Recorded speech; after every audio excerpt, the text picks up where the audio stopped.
Hello students, I am Shripad and here we are going to cover problem number 21 to problem number 25 from NTA test series 1 for chemistry.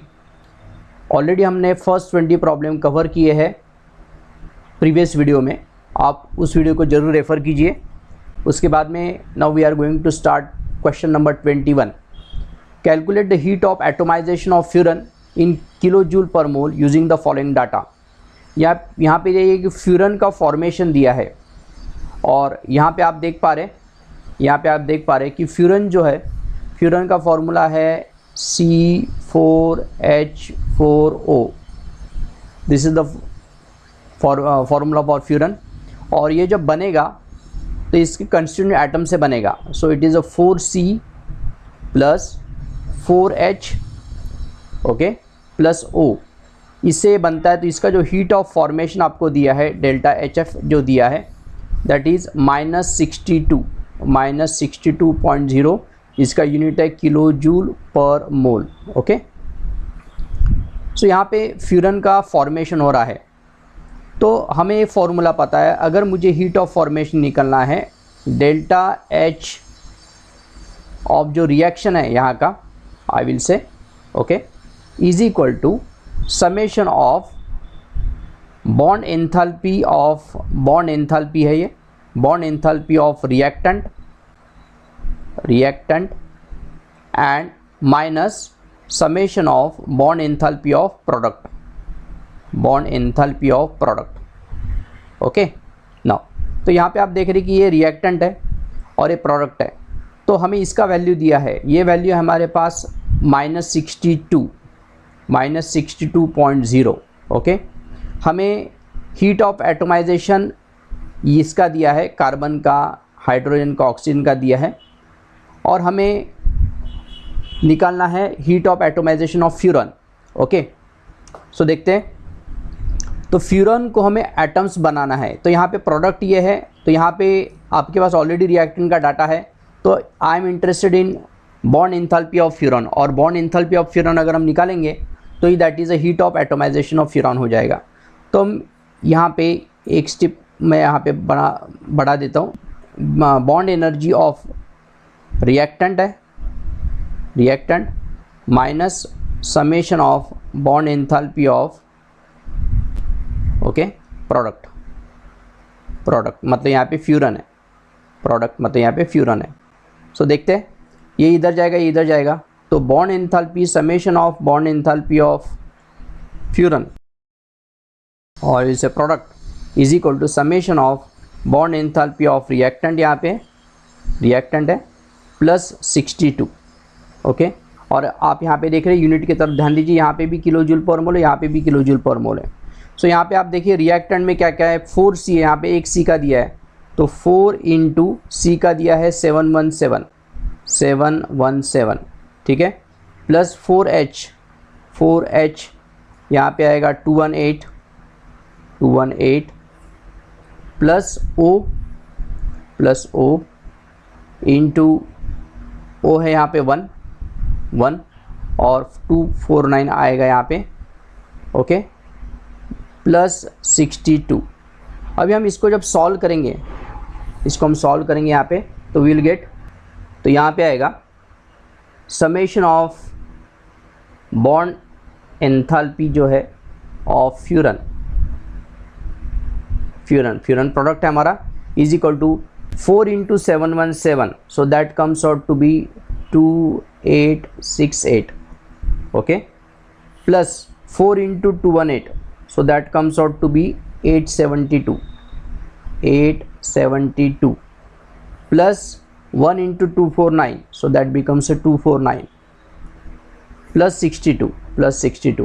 तो इसका जो total answer आएगा, सम करेंगे हम इसका, यहाँ पे आएगा it is a 4051 kilo joule per mole. ये हमारा आंसर आ रहा है ओके. लेकिन हमें उन्होंने बोला है कि इसको 100 से डिवाइड करना है, तो इसको अगर 100 से डिवाइड करता हूँ तो मेरा जो आंसर आएगा 40.51 kilo joule per mole okay. ये हमारा आंसर है 40.50. और यहाँ पे आपको ध्यान में रखना है कि जो बॉन्ड एंथैल्पी ऑफ, यहाँ पे प्रोडक्ट है, प्रोडक्ट मतलब यहाँ पे फ्यूरॉन है, इसी को हम बोलते हैं heat of atomization of product into its isolated gases atom. तो हमारा जो आंसर है दैट इज़ 40.51। देखते आगे। नेक्स्ट क्वेश्चन हम देखते हैं, question number 22। How many isomers of C4H10O react with Na metal to evolve H2 gas? Excluding stereo isomers. देखिए हमें पता है कि जब कोई भी अल्कोहल रहता है ROH प्लस Na, ठीक है, यहाँ पे ट्वाइस लेता हूँ तो यहाँ पे भी ट्वाइस लेना पड़ेगा, तो आपको ये रिएक्शन पता होना चाहिए, it is twice RONA plus H2 gas. तो इसका मतलब ये जो है सोडियम हमेशा अल्कोहल के साथ रिएक्ट होता है। तो यहाँ पे जो भी हमें फॉर्मूला दिया है, यहाँ में हमें सभी अल्कोहल लेना पड़ेंगे। तो कौन कौन से अल्कोहल देखिए, सबसे पहले यहाँ पे 1 2 3 4 और यहाँ पे एक OH मैं लगा देता हूँ, तो ये पहला अल्कोहल हो जाएगा।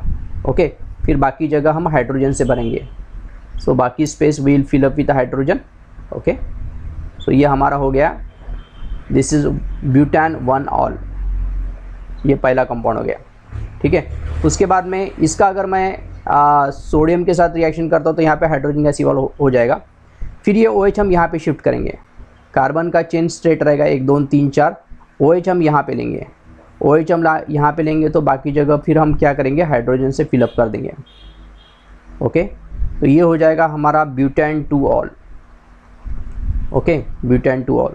फिर हम OH यहाँ पे शिफ्ट करेंगे तो कंपाउंड सेम आएगा, इसका मतलब यहाँ पे ये चेन में 2 ही ऑप्शन पॉसिबल है। फिर हम क्या करेंगे, यहाँ पे 1 2 3 और 4 ऐसा चेन बनाएंगे। फिर यहाँ पे आएगा आपका CH3, यहाँ पे आएगा आपका CH3, यहाँ पे आएगा आपका CH3 और यहाँ पे आपका OH आएगा। तो यहाँ से भी आपको सेम रिएक्शन मिल सकता है। ओके, उसके बाद में हम एक और यहाँ पे OH किसी तो भी यहाँ पे एक कार्बन एटम के शिफ्ट करेंगे, तो यहाँ पे आएगा CH2OH। ओके, उसके बाद में C, यहाँ पे CH3, यहाँ पे CH3 और यहाँ पे H। तो इसका मतलब हमारे पास सोडियम का यहाँ पे रिएक्शन हो सकता है, यहाँ पे रिएक्शन हो सकता है, यहाँ पे रिएक्शन हो सकता है, यहाँ पे रिएक्शन होता है। ये टर्शरी ब्यूटानॉल है। ओके, और ये जो है this is 2 methyl propane 1 all है। ओके, सो इन दिस में हमारे पास ये 4 कंपाउंड बनते हैं, इसके अलावा कोई बनेगा नहीं, बिकॉज सोडियम का अल्कोहल के साथ रिएक्शन होता है। ओके, नाउ सो देखते आगे। In a process 701 joule of heat is absorb by the system. Heat absorb किया है, मतलब हीट जो है एब्सॉर्ब किया, तो ये हमें पॉजिटिव लेना पड़ेगा। सो it is a plus 701 joule of heat is absorb by the system. Okay, and 394 joule of work is done by the system. System ने वर्क किया, इसका मतलब जो वर्क है वो एक्सपांशन टाइप का वर्क है, तो माइनस 394 जूल का उसने वर्क किया है। Okay, what is the change in internal energy of the system? तो हमें पता है कि फर्स्ट लॉ ऑफ जो थर्मोडायनेमिक्स है, फर्स्ट लॉ ऑफ थर्मोडायनेमिक्स है, we can write the first law of thermodynamics as delta U is equal to Q plus W। Delta U is equal to Q plus W, ये हमारा first law of thermodynamics है। तो यहाँ पे अभी with sign convention डालते हैं, तो ये चेंज इन इंटरनल एनर्जी है, यहाँ पे आएगा 701 आएगा और यहाँ पे आएगा माइनस आएगा, बिकॉज ये एक्सपेंशन का वर्क है, इट इज़ 394। अगर हम इसको माइनस करेंगे तो हमें मिल जाएगा इट इज़ प्लस 307 जूल। इसका मतलब अगर इतना हीट सिस्टम ने एब्सॉर्ब किया, इतना उसने वर्क किया, तो इतना एनर्जी उसका बढ़ेगा। और चेंज इन इंटरनल मतलब there will be rise in temperature. तो ये हमारा यहाँ पे आंसर है। Okay, in this way we can solve. We will go for next. The value of electronegativity of atom A and B are 1.20 and 4.0 respectively. The percentage of ionic character of AB bond is, ये एक formula oriented question है और एक simple सी बात है। यहाँ पे जो परसेंटेज आयोनिक कैरेक्टर का फॉर्मूला है, percentage ionic character is equal to 16 into difference in electronegativity, difference in electronegativity value, delta stand for difference electronegativity value, plus 3.5 into difference in फिर से electronegativity value, और इसका जो मुझे करना है स्क्वायर, तो ये जो इक्वेशन है ये स्मिथ इक्वेशन है। ओके, इस इक्वेशन को हम बोलते हैं स्मिथ इक्वेशन, स्मिथ इक्वेशन। तो हमें ये डिफरेंस निकालना पड़ेगा। तो डेल्टा मतलब डिफरेंस है इलेक्ट्रोनेगेटिविटी का, दैट इज़ 4.0 माइनस 1.2। सो इसको अगर हम सॉल्व करेंगे तो ये जो डिफरेंस आएगा दैट इज़ 2.8। फिर हम इसमें पुटअप करेंगे परसेंटेज आयनिक कैरेक्टर में, तो 16 इंटू आएगा यहाँ पे 2.8 प्लस 3.5 इंटू 2.8 का square. Now if we solve this, इसको अगर हम सॉल्व करेंगे तो हमारा जो आंसर आएगा, सो आई विल सॉल्व डायरेक्टली। तो आपको यहाँ पे सॉल्व करके देखेंगे तो आपको आएगा 72.24% आयनिक कैरेक्टर उसमें है। ये फॉर्मूला आपको ध्यान में रखना है, फॉर्मूला ओरिएंटेड क्वेश्चन है, बहुत सिंपल था। दिस इक्वेशन को बोलते हैं स्मिथ इक्वेशन, और इसका पूरा नाम जो है that is Hannay Smith equation. So it is Hannay Smith equation, Smith equation.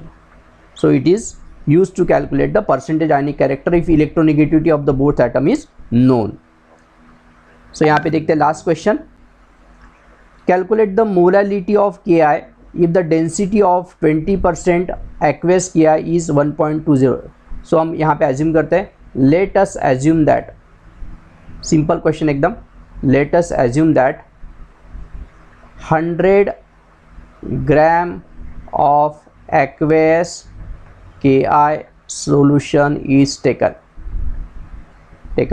So therefore 20% aqueous solution means, इसका मतलब है means 20 gram of Ki in 100 gram of solution, 100 gram of solution. Therefore mass of water कितना आएगा, mass of जो water है, mass of water will be 100 minus 20, so it is 80 grams of water आएगा। Okay, so we can say it is 80 grams of water. उसके बाद में हमें जो मोलालिटी का फॉर्मूला है, मोलालिटी का फॉर्मूला जो है, molality is equal two moles of solute, moles of solute divided by mass of solvent in KGs, mass of solvent in KG, solvent in KG. तो आप देख पा रहे हैं ये है। अभी हमें KI का मॉलिक्यूलर मास निकालते हैं। जो KI का जो मॉलिक्यूलर मास है, तो KI का जो एटॉमिक नंबर रहता है दैट इज़ 39, और आयोडीन का जो रहता है दैट इज़ 127। अगर हम इन दोनों को ऐड करेंगे तो ये आएगा 166 ग्राम। तो इसका मतलब इसका मॉलिक्यूलर मास हो गया 36। Therefore moles of KI, moles of KI क्या आएगा, moles of KI will be, हमारे पास है 20 डिवाइडेड बाय 166, ये आएगा मोल्स ऑफ, ओके, क्या आएगा, फिर यहाँ पे हम पुटअप करेंगे। सो 20 divided by 166 divide by mass of solvent in KG चाहिए, ये हमारा 80 ग्राम है। 80 ग्राम को हम केजी में कन्वर्ट करेंगे तो इसको मुझे 1000 से डिवाइड करना पड़ेगा, सो दैट विल बी 0.08 kg। तो ये हमारा आंसर आ रहा है। यहाँ पे वैसे डेंसिटी का काम कुछ नहीं है, ओके। सो फिर हम यहाँ पे पुटअप करेंगे, इसको अगर हम सॉल्व करेंगे so that will be 20 upon 8 into 10⁻² into 166। इसको आपको सॉल्व करना है और I will solve it as 1.506 mole, okay. तो ये हमारा मोल पर केजी, तो इसका मोलालिटी आया है। और उन्होंने हमें बोला है कि इसको जो भी आंसर आया correct up to 1 decimal place, तो इनको 1 डेसिमल प्लेस में करेक्ट करेंगे तो ये आएगा 1.5, और फिर हमें उसको 10 से मल्टीप्लाई करना पड़ेगा, तो हमें 10 से मल्टीप्लाई करेंगे। हमारा आंसर यही पे है मोलालिटी, लेकिन उन्होंने एक्स्ट्रा इन्फॉर्मेशन कुछ दिया है, सो that will B 15, so that will B answer for the question. इस तरीके से हम यहाँ पे सॉल्व कर सकते हैं, ओके। यहाँ पे डेंसिटी का कुछ काम नहीं, डेंसिटी का काम मोलारिटी में होता है। तो यहाँ पे सिंपल सा क्वेश्चन था, अननेसेसरी कंफ्यूज करने के लिए उन्होंने डेंसिटी दिया। तो बेसिक कंसेप्ट के ऊपर चलो और आपका प्रॉब्लम सॉल्व करो। तो यहाँ पे हमारे 25 क्वेश्चन ख़त्म हो जाते हैं। तो आपको इसका सबका प्रैक्टिस करना है, इस वीडियो को रिपीट करके देखना है, ओके, और आपके फ्रेंड्स को रेफ़र करना है, and you have to go forward slowly. तो देखते हैं। Thanks for watching. See you in next video.